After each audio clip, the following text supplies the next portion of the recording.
Tech. David Krug nous rejoint pour la financière de l'Échiquier. Bonjour David. Bonjour Guillaume. Vous allez rendre votre verdict sur les marchés. Ce verdict, l'assumez-vous? Totalement. J'estime et j'assume que malgré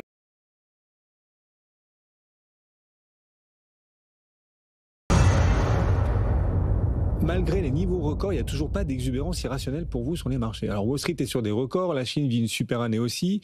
Les principaux indices, les bourses mondiales ont progressé encore en septembre, alors que d'habitude ce n'est pas le meilleur des mois de l'année. Mais vous nous dites, il n'y a pas encore en tout cas d'exubérance. J'espère que vous me pardonnerez si je me trompe. Mais bon, oui, pour moi, il y a une bulle, mais il y a une bulle de CAPEX, Guillaume. Il y a une bulle liée aux investissements, mais il n'y a pas une bulle liée aux valorisations. Powell a laissé entendre que le marché était hautement valorisé. Il n'a pas dit qu'il était survalorisé. Et en fait, il y a un exercice qui est très recherché en ce moment de la part des investisseurs, c'est essayer de faire une comparaison entre la crise de 2000, de la crise Internet, de la bulle Internet et des marchés actuellement pour voir si effectivement on se rapproche vraiment de la descente. Donc 97, 99, c'est la phase d'expansion. Donc si on est dans cette phase-là de valorisation, ça veut dire qu'on a encore du temps devant nous et les marchés vont continuer de progresser. Si on est en 2000, 2001, et là effectivement on n'est pas très loin du précipice. Et là, il faut se méfier. Donc ça, c'est l'exercice que vraiment tout le monde a envie.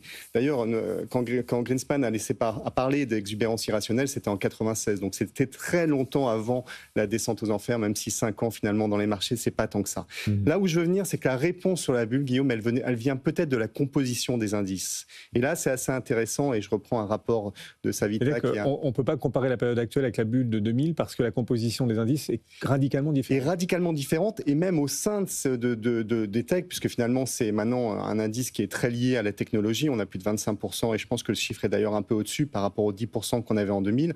Les techs qu'il y a maintenant dans les indices sont plus du tout les mêmes. Il y a énormément ils sont peu endettés, tandis qu'à l'époque, c'était très endetté, c'est très asset light, excusez-moi de cet anglicisme.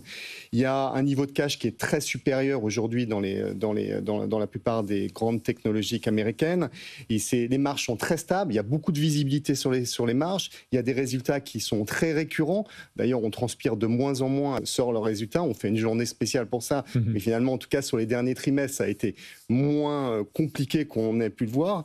Finalement aussi, l'IA, c'est pas le seul business de ces boîtes-là. Elles ont d'autres activités. Donc en fait, finalement, ce que je veux dire par là, c'est que la sécurité qu'on a sur ces titres et la qualité que ressort de ces titres, ça mérite une prime.